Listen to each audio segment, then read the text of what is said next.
Destination Medicine is a joint project of the regional training hubs. This podcast series brings you medical students' accounts of their experiences in applying to study medicine.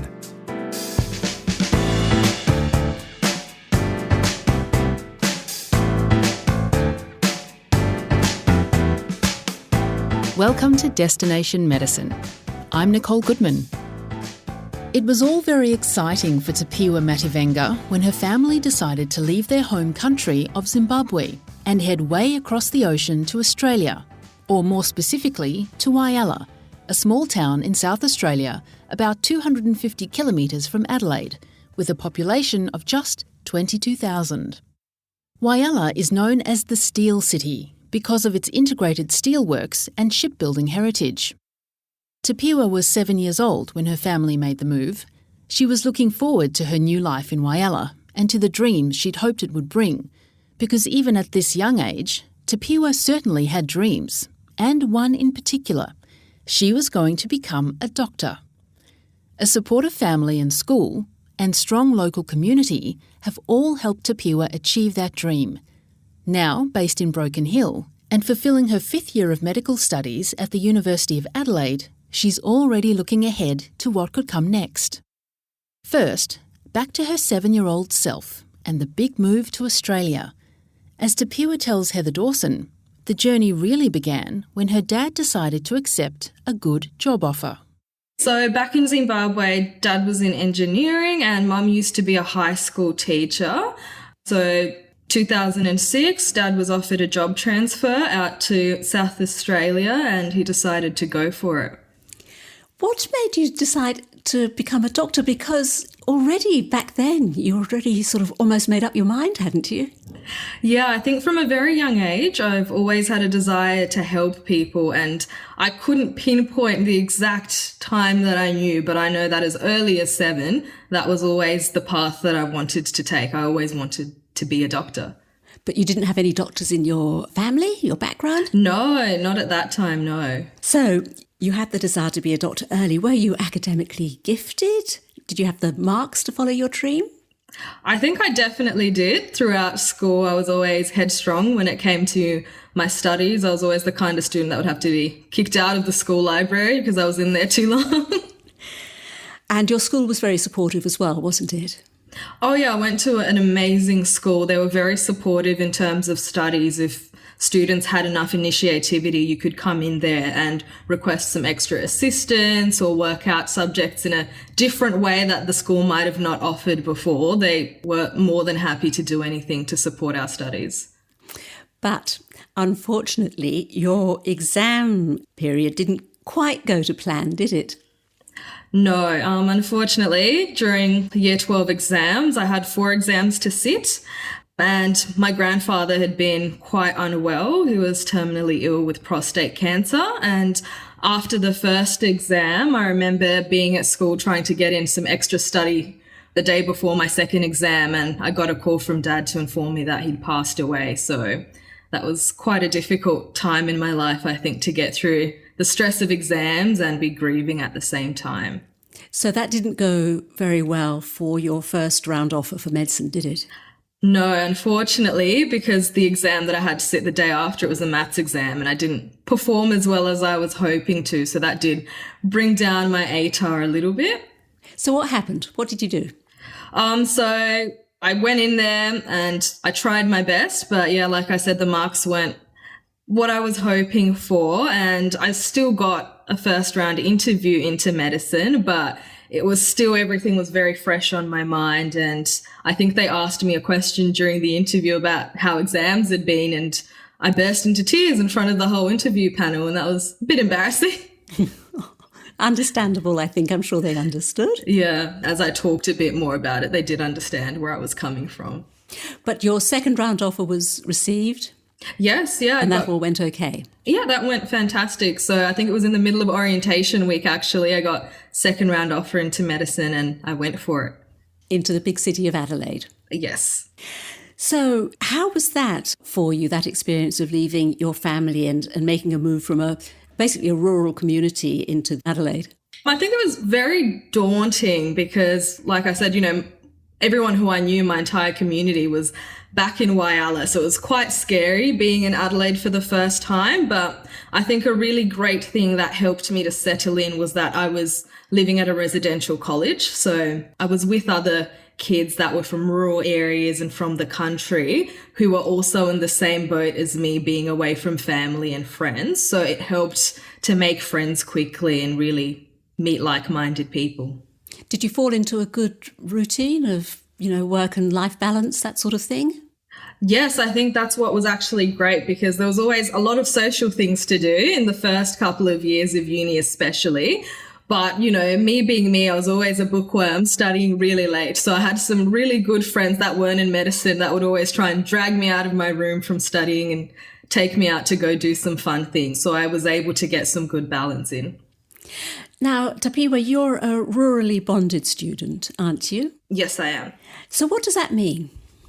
So the rurally bonded student means that I've made a commitment to the Commonwealth Government that when I do finish my studies, I will do a return of service period where I work for a period of 12 months in a rural or remote area within Australia. What are your plans? Do you think you will stay rurally based somewhere in Australia or go back to the big cities? I think at the moment, really, I'm still thinking about what kind of specialty I want to, but I would like to do that in a rural context. So just seeing if there is an environment rurally where I'd be able to get my specialist training is what's going to be the deciding factor for me. But definitely once I'm qualified, I do see myself working rurally. I believe that psychiatry or palliative care are interests of yours? Yes, yeah, they definitely are. Since doing some placements in psychiatry and palliative care last year, those have been some areas that I'm quite passionate about, and I would like to explore a bit further into my studies as well as in my training. Tapiwa, do you believe that coming from a rural community has disadvantaged you in any way in your pursuit to becoming a doctor? No, actually, I think I had a lot of opportunities that were available to me coming from a rural background. So as I mentioned, the community and the school was quite supportive, and I was also able to find some rural doctors that were working there as GPs or physicians within the hospital that were able to give me some mentoring opportunities and help guide me along the way. And on top of that, actually, there were a few other unique experiences that you can only get if you're a rural student. And one of these was a camp that was run by the Rural Doctors Workforce Agency while I was in year 11. And so what they did is they just advertised in the local paper and things spread by word of mouth. And so they took a group of rural high school students that were thinking that they wanted to go into medicine. They took us up to Adelaide, gave us some accommodation, and they gave us tours of the medical schools that are here in Adelaide, and actually gave us mentoring sessions with some rural doctors and some medical students who were from a rural background as well. And that was just a fantastic opportunity to learn from other people who were from a rural background what that journey in medicine was like. And it equipped us with a lot of skills to take into examination processes as well as medical interviews. So overall, what's been your experience in applying for medicine? And do you have any key messages that you'd pass on to anybody else considering medicine to take on board? I think my experience in applying to medicine, it was actually a bit of a funny story. So I really wanted to stay in South Australia, and my parents were encouraging me to apply everywhere. But I think it was the week before interstate applications were due, there was a big statewide power outage in South Australia, and I was still sitting on the fence. But unfortunately, we didn't get the power back in enough time for me to make those interstate applications. So that made my mind up for me, I guess. Good heavens. So what kind of prerequisites are needed, do you think, to really give it a good go, medicine? I definitely think that above all else, you need to do some biology, because that is quite fundamental in the first few years of medicine, is building up that knowledge on biology and physiology, because they're things that won't necessarily be covered in the course again. So that will be something that's assumed knowledge. And on top of that, some good chemistry knowledge as well is quite essential to the degree. Now, you're still a student and there are lots of study techniques. How did you find the right one for you? I think really I just had to play around with it a little bit because, like I said, to find that good balance, at first I remember I would try and rewatch lectures, rewrite my notes, and I just found that was taking up too much time. So, I thought back to something that a teacher of mine told me, and it was about learning how to study smart, not study harder. So I started doing things such as implementing some YouTube educational videos to teach me a little bit about some of pathophysiology, anatomy and physiology. And so that really cuts down some of the time that you might otherwise spend reading through 80 pages of a textbook. So things like that were just really good in allowing me to be able to get, the key knowledge and then build on from that. So rather than starting from a textbook, I'd build my knowledge from a 5-minute YouTube video and then work on from there and build my knowledge. Okay, well, finally, what is it about medicine do you think that you couldn't prepare for? I think when it comes to medicine, the thing that you really can't prepare for ever, even if you try to prepare, is patient interactions. They will always surprise you, even if you go in there thinking that you know what kind of patient it might be, and even if you know a little bit about their story, everyone's patient interaction is always different. So I've had a lot of experiences where I've had maybe another student or another doctor hand over a patient case to me, and I think I know a little bit about what's going on. But when you go in there, sometimes you get a completely different story from what someone else has gotten, because some people may feel more comfortable around you and may open up and share a little bit more. So I think really the most important thing is just to not go into it with any preconceived notions, because you never know what you'll get out of it. Well, Tapiwa, you've got this year and then one more year to go before you're a fully fledged doctor.